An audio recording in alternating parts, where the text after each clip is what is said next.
Hello student. पिछले video में हमने विशाल मैदान का प्रारंभिक परिचय, उसकी उत्पत्ति, उसके विस्तार और उसके उपयोग के बारे में पढ़ा था। अब हम महान मैदान का वर्गीकरण करेंगे, जिसमें मिट्टी के गुण और ढाल के आधार पर ये प्रमुख मैंने नाम आपको बताए थे। अब इनका एक का विस्तृत रूप से इसकी चर्चा करेंगे। भाबर, तराई, बांगर, खादर, रेह, भूड़ और डेल्टाई मिट्टी क्षेत्र। अब देखिए, भाबर प्रदेश के बारे में बता चुका था कि जो महान मैदान का जो उत्तरी सीमा वाला भाग है, जहाँ पर नदियों के द्वारा लाए गए अवसाद के मोटे कंकड़ और मलबे के मिश्रण से जो मैदान बनता है, उसको भाबर प्रदेश बोलते हैं। और यहाँ पे लगभग छोटी और मध्यम जो आकार की नदियाँ हैं, वो अपने जल को इन पत्थरों के नीचे विसर्जित कर देती है, यानी ये विलुप्त हो जाती है। तो ये प्रश्न भी आया हुआ है कि ऐसा कौन सा क्षेत्र है मैदानी भाग का जहाँ पर नदियाँ अपने पानी को विलुप्त कर देती है, धरातल के नीचे बहती है और फिर आगे वाले भाग में वो वापस प्रकट होगी। तो जिस आगे वाले भाग में प्रकट होगी, अर्थात भाबर के समानांतर ठीक दक्षिण में उसके नीचे की ओर जो मैदान विस्तृत होता है, उसको तराई प्रदेश बोलते हैं। चूँकि तराई प्रदेश का निर्माण बारीक कंकड़, पत्थर, रेत एवं चिकनी मिट्टी से हुआ है, यह भाबर प्रदेश के दक्षिण का दलदली क्षेत्र है, जहाँ भाबर प्रदेश में धरातल के नीचे से जल प्रवाहित होता है। वहीं तराई क्षेत्र में यह पुनः धीरे धीरे धरातल पर प्रवाहित होता है। तराई प्रदेश में ढाल की कमी के कारण पानी यत्र तत्र बहता रहता है, जिससे इस क्षेत्र की भूमि सदैव नम रहती है, यानी ये आर्द्र भूमि वाला क्षेत्र है। और चूंकि आर्द्रता अधिक होने के कारण यहाँ पर मौसमी बीमारियाँ, मच्छर और कीट भी ज़्यादा पनपते हैं। और इस तराई प्रदेश में जो उत्तर प्रदेश और बिहार राज्य है, यहाँ पर गन्ने की खेती बड़े पैमाने पर की जाती है। अगला है खादर प्रदेश। आपने छोटी क्लासों में पढ़ा होगा कि खादर भूमि और बांगर भूमि में मूलभूत अंतर ये होता है कि जो नदी के द्वारा अपवाहित जो जलोढ़ मृदा है, तो जो नवीन जलोढ़ मृदा से निर्मित कोई क्षेत्र होता है तो उसको खादर बोलते हैं, और जो प्राचीन या पुरानी जलोढ़ के द्वारा निर्मित कोई क्षेत्र है, उसको बांगर प्रदेश बोलते हैं। तो आइए देखते हैं खादर प्रदेश। जिस भूभाग में नदियों की बाढ़ का पानी प्रत्येक वर्ष पहुंचता है, उसे खादर कहते हैं। यानी कि नदियों के बाढ़ के पानी के साथ आई मिट्टी का निक्षेप या जमाव निरंतर इसमें प्रतिवर्ष होता रहेगा। इसे नदियों के बाढ़ का मैदान या कछारी प्रदेश भी कहते हैं। ये ध्यान देंगे, कछारी प्रदेश। बिहार, उत्तर प्रदेश व राजस्थान में खादर भूमि की प्रधानता पाई जाती है।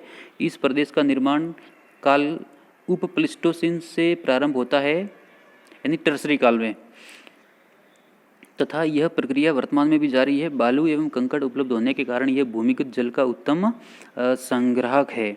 इसी प्रकार बांगर प्रदेश, यह उच्च भूभाग होता है, जहाँ नदियों का पानी उच्च भूभाग होने के कारण प्रतिवर्ष नहीं पहुँच पाता। इस क्षेत्र में चूनायुक्त कंकरीली मिट्टी पाई जाती है।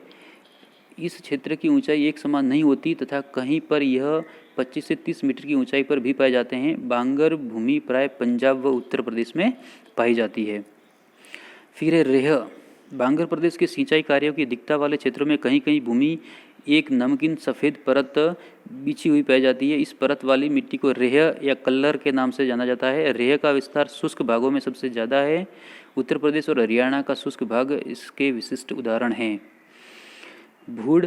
बांगर भूमि पर पाए जाने वाले बालू के ढेर को स्थानीय भाषा में भूड़ कहते हैं। ये ध्यान देंगे, बांगर भूमि में जो उच्च बालू के ढेर है उनको भूड़ बोलेंगे। और इसका जमाव प्राय गंगा और रामगंगा गंगा की प्रमुख सहायक नदी है। रामगंगा नदियों के प्रवाह क्षेत्र में अधिक होगा। फिर है डेल्टाई प्रदेश।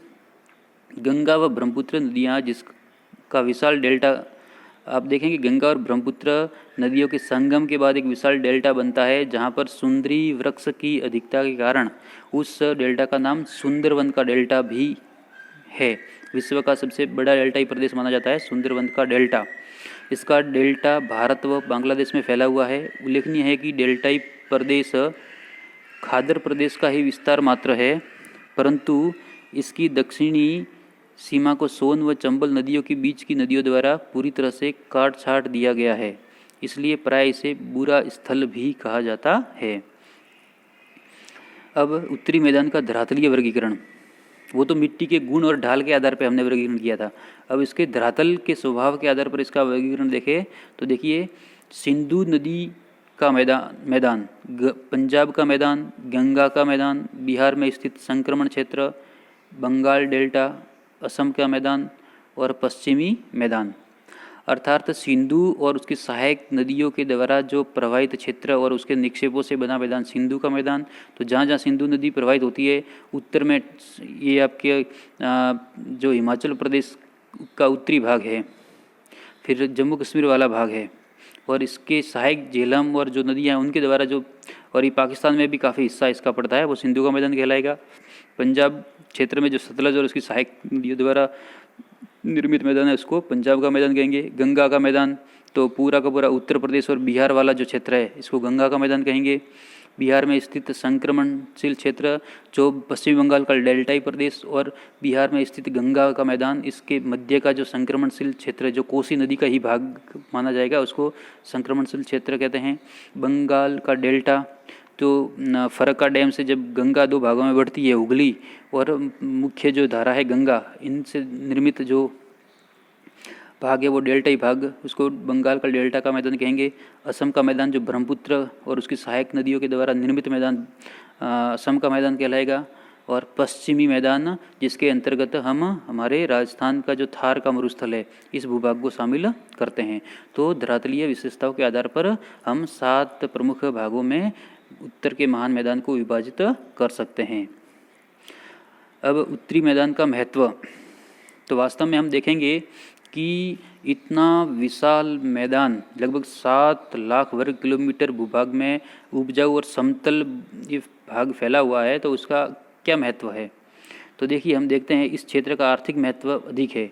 एक तो यहाँ उपजाऊ मिट्टी, चूँकि नदियों के द्वारा अपवाहित विभिन्न मलबा और अवसाद में विभिन्न प्रकार के पोषक तत्व पाए जाते हैं, अनेकानेक वनस्पतियों का उसमें मिश्रण होता है, इसलिए इससे बनने वाली मिट्टी भी काफ़ी उपजाऊ होती है। तो उपजाऊ मिट्टियाँ यहाँ 12मासी नदियों के जल स्रोत मिल जाएंगे।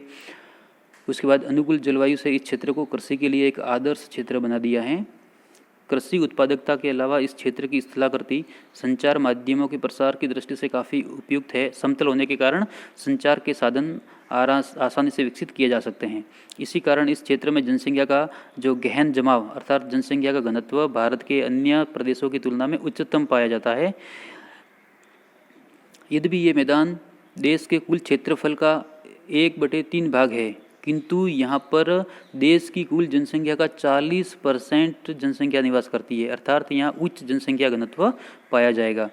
ये विश्व के सर्वाधिक जनसंख्या घनत्व वाले क्षेत्रों में से एक है। उत्तरी मैदान राजनीतिक एवं सांस्कृतिक दृष्टिकोण से भी महत्वपूर्ण है। ये मैदान सिंधु आंदोलन तक सभी प्रमुख ऐतिहासिक घटनाक्रमों का रंगमंच रहे हैं। इतिहास के विभिन्न कालों में पटना, कोलकाता, आगरा एवं दिल्ली ने देश की राजधानियों के रूप में कार्य किया है, जो सभी इसी मैदान में स्थित है। नदियों के प्रति सम्मान व्यक्त करने वाले परंपरागत भारतीयों के लिए यह क्षेत्र अत्यधिक सामाजिक धार्मिक महत्व रखता है।